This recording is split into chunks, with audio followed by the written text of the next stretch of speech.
이겨놓고 싸우는 가장 확실한 전략. 사업도 장사도 세상과의 싸움이다. 싸움에서 이기려면 상대보다 뛰어나야 한다. 손무가 쓴 고대 중국의 병법서 손자병법에는 상대와의 실력을 비교하는 정확한 계산법이 들어있다. 바로 도, 천, 지, 장, 법이다. 이걸 알면 이겨놓고 싸울 수 있다. 지금의 메밀국수 집을 창업하기 이전에 나는 4번의 사업을 했고 4번 다 망했다. 그때는 기준이고 뭐고 없었다. 그냥 열심히만 싸웠다. 사람들이 말하는 것처럼 열심히 하면 무조건 성공할 거라 믿었다. 전쟁할 때 불리한 조건에서는 아무리 열심히 싸워도 진다는 사실을 몰랐다. 경영학의 아버지라 불리는 미국의 경영학자 피터 드리커는 이렇게 말했다. 하지 말아야 할 것을 효율적으로 하는 것보다 더 비생산적인 것은 없다. 속도보다 방향이 중요하다는 말이다. 안 되는 방향으로, 잘못된 방향으로, 싸움에 지는 방향으로는 아무리 열심히 뛰어봤자 소용없다.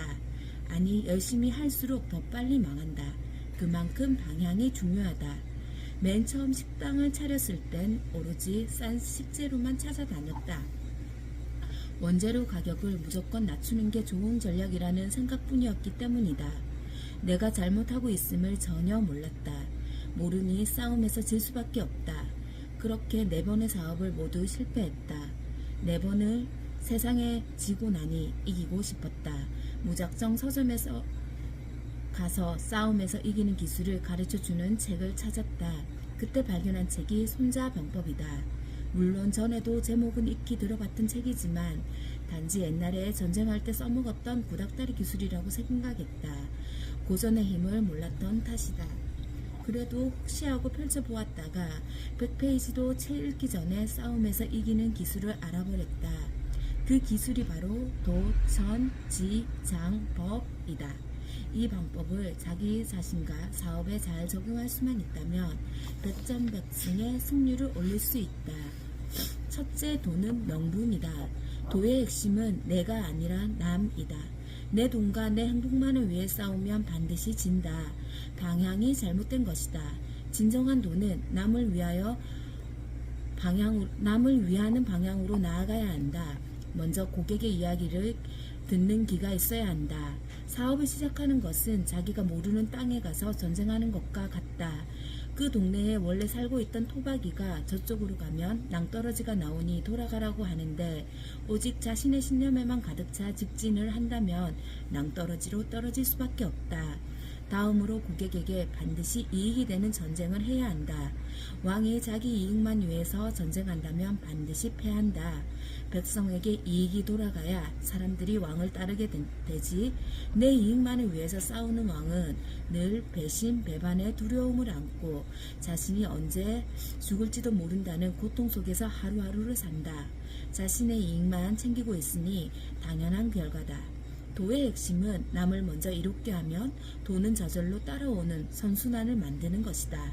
둘째, 천은 시간이다. 전쟁해야 할 완벽한 타이밍을 알아야 한다. 서두르지 않아야 한다는 뜻이다. 준비가 되지 않았다면 싸우지 말아야 한다.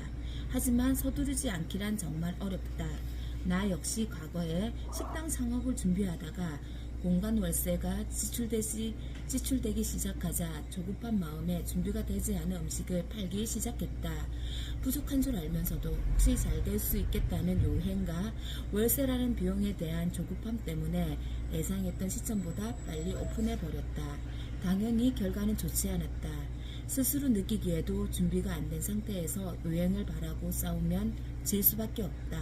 세상은 그렇게 호락호락하지 않다. 차라리 2달치 월급을 날리더라도 철저하게 준비하는 편이 더 나았다. 서두르면 투자금 전체를 날리게 된다. 천의 핵심은 속도다. 당신의 속도는 얼마인가? 당신은 황새인가? 말인가? 거북인가? 달팽인가? 남과 비교하지 말고 자신의 속도를 알아내는 것이 중요하다. 셋째, 지는 공간이다. 지의 핵심은 어디서 싸울 거다. 자기가 잘 알고 있는 곳에서 싸워야 이긴다. 당신은 얼마나 많은 공간을 알고 있는가? 그리고 어떤 공간을 얼마나 장악하고 있는가? 여기서 특히 주목할 공간은 디지털 가상 공간이다. 이 글을 쓰는 2024년 1월 비트코인이 현무 TPF로 승인되었다. 세상은 빠르게 변하고 있다. 이제 가상 공간에서 더 많은 거래가 이루어질 것이다. 아마도 미래의 나는 현실 공간에서의 경험을 콘텐츠로 만들어 가상 공간에서 판매해서 수익을 얻을 것이다. 이젠 반드시 두 공간을 모두 지배할 수 있어야 한다. 할 수 있다. 디지털 가상 공간에 내 땅을 만들겠다고 작정하고 책을 읽으면 된다. 단 웹 3.0 관련 책만 읽어서는 가상 공간의 땅을 점령할 수가 없다. 땅을 확보하는 기술은 배울 수 있지만 콘텐츠를 만드는 창의력은 결국 고전을 통해서 얻어야 한다.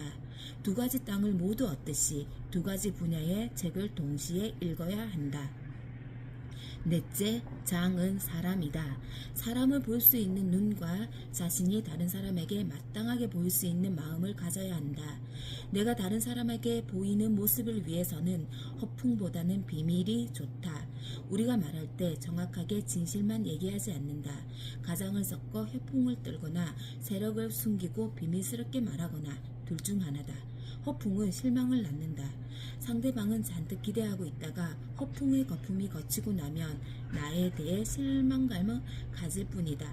하지만 비밀은 의외의 만족을 낳는다. 너무 겸손하게 자기가 가진 능력보다 축소해서 말하는 게 아니다.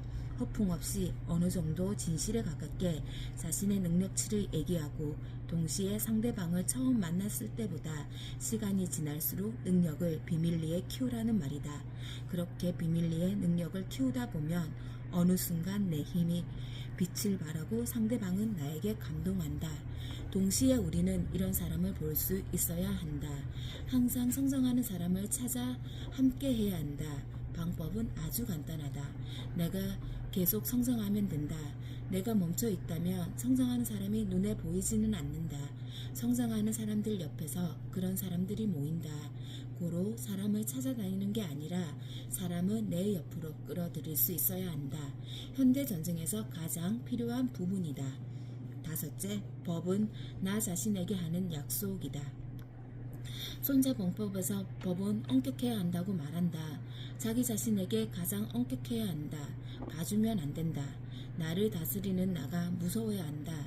공교롭게도 이 글을 쓰고 있는 2024년 1월 16일이 내가 아침 긍정학원을 외친 지 777일째 되는 날이다.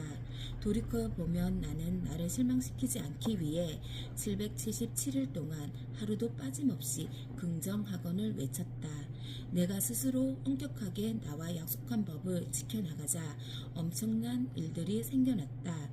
300일 정도 지나자 뭘 해도 성공한다는 확고한 믿음이 생겼고 400일 정도 지나면서 드디어 나만의 스타일이 만들어졌다.